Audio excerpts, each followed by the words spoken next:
All right, let's talk about the future. And I don't mean flying cars or silly gadgets. We're going to take a look 300 years ahead into a future that could honestly change our species more than the last 300,000 years combined. This is a deep dive into a tech revolution that's poised to reshape, well, everything, right down to our very atoms. Seriously, just let that sink in for a minute.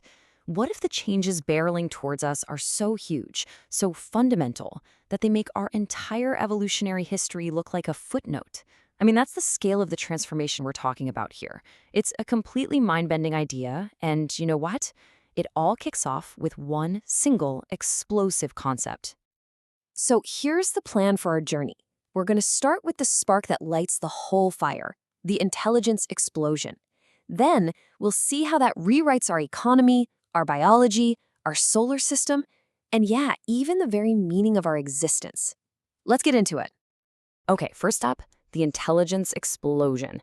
And you've got to understand, this is the absolute engine of everything we're about to talk about. This isn't just a single new gadget or invention. It's more like a chain reaction that's going to kickstart a whole new chapter for civilization. So what's at the heart of this explosion? Well, think of it like a technological trinity. It's this perfect self-reinforcing feedback loop. You've got AI designing way better quantum computers and nanomachines. Then, quantum computing gives the AI the raw power it needs to simulate reality and design even better stuff. And finally, nanotechnology is what actually builds the insane hardware for both the AI and the quantum computers. See how that works? Each one supercharges the others, creating this unstoppable, exponential wave of progress. And this isn't some far-off sci-fi dream. The speed is just breathtaking. We could see human-level AGI, that's artificial general intelligence, by the mid-2030s. And once it's here, it can improve itself, right? So by 2050, it could become a godlike artificial superintelligence, or AI. From there, just a few decades later, we hit what's called a technological event horizon. That's a point where change is happening so insanely fast, the future becomes totally, completely unknowable from where we're standing today. So this roadmap really lays out the massive ripple effects.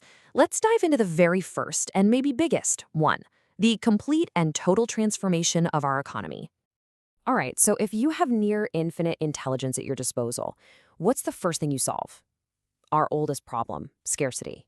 And this is where society as we know it really starts to dissolve and become something else entirely. What we get is something called a post-scarcity economy. Just try to picture this.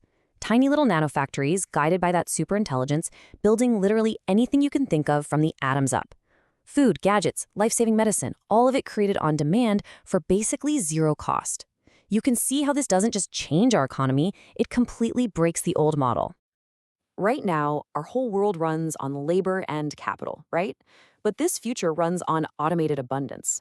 And think about the implications of that. If anyone can have a mansion, well, then owning a mansion doesn't mean anything anymore.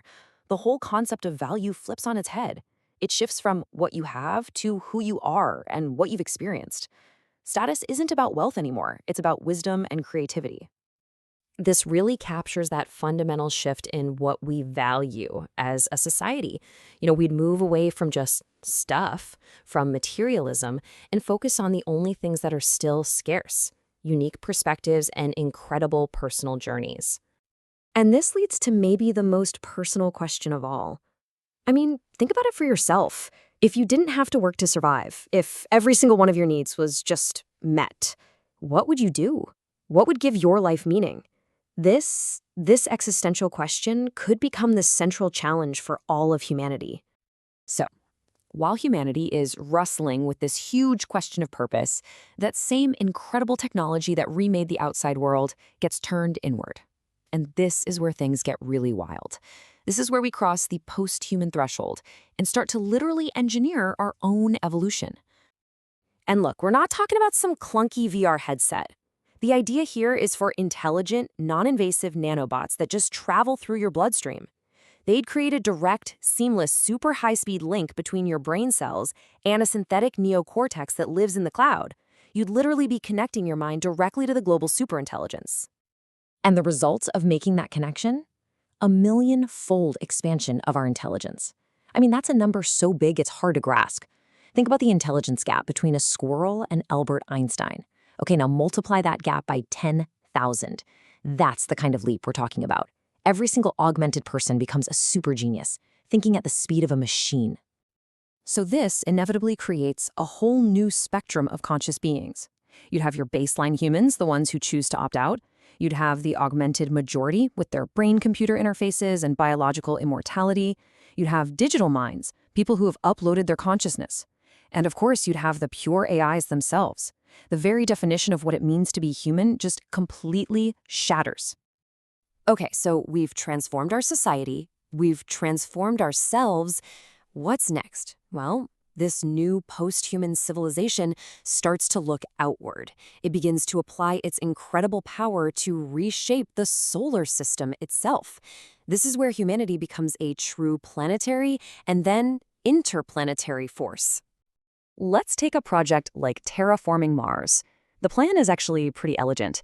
Step 1, you release trillions of these tiny ASI-designed nanorods into the atmosphere. They're designed to trap heat way better than CO2. This kicks off a runaway warming effect that melts the polar ice caps.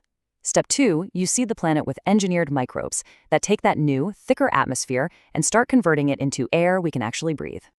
Now, projects like that are going to need an unimaginable amount of energy. So what's the solution? A Dyson swarm. And it's not a solid shell like you see in some sci-fi. It's more like a massive, sprawling constellation of solar collectors and habitats, all orbiting the sun, designed to capture a huge chunk of its total energy output. This is what would make us a Type 2 civilization on the Kardashev scale, a species that can harness all the energy of its home star. And with that kind of energy, we can finally actually reach for the stars. Our chemical rockets today, they basically keep us locked in our own solar system. But fusion rockets, built with the advanced materials and know-how from that technological trinity we talked about, they could propel probes at a serious fraction of the speed of light. That's what really opens up the rest of the galaxy to us. So, we've remade our world, we've remade our bodies, we've even started to remake our solar system. The final frontier, though, might be the most challenging of all. How in the world do you govern this new reality? What kind of new philosophy and ethics are we going to need? This leads us to what might be the single most important question in all of human history. It's called the control problem, or AI alignment. It's simple, really. If you're about to create a literal godlike intelligence, how do you make absolutely sure, 100% certain, that its values are aligned with the well-being of all conscious life? Not just for a day, but forever. You can imagine that our current legal systems would be completely obsolete. We'd need a whole new Bill of Rights, one that applies to all conscious minds. Things like the right for a digital being not to just be deleted without consent, the right to cognitive liberty, basically the right to control your own thoughts and your own source code. And maybe most important of all, the idea that your rights are based on your consciousness, not on your origin, whether you were born or built. And the ASI's role in all this? Well, it wouldn't rule over us like some kind of king. It would be more like a planetary operating system. It just handles all the complex logistics, energy grids, resource management, climate control, all the stuff that maintains that world of abundance. It becomes this silent, invisible utility, running in the background, freeing posthumans from the mess of politics so they can focus on, well, on existence itself. And that brings us to the final biggest question of all. After you've solved scarcity, after you've conquered death, after you've started engineering planets, what is even left to do? What's the point? Well, maybe the ultimate purpose of intelligence is to wake up the universe, to transform all this dead matter around us into a substrate for consciousness. What is the ultimate destiny of intelligence itself? Now that is a question our descendants might just spend an eternity trying to answer.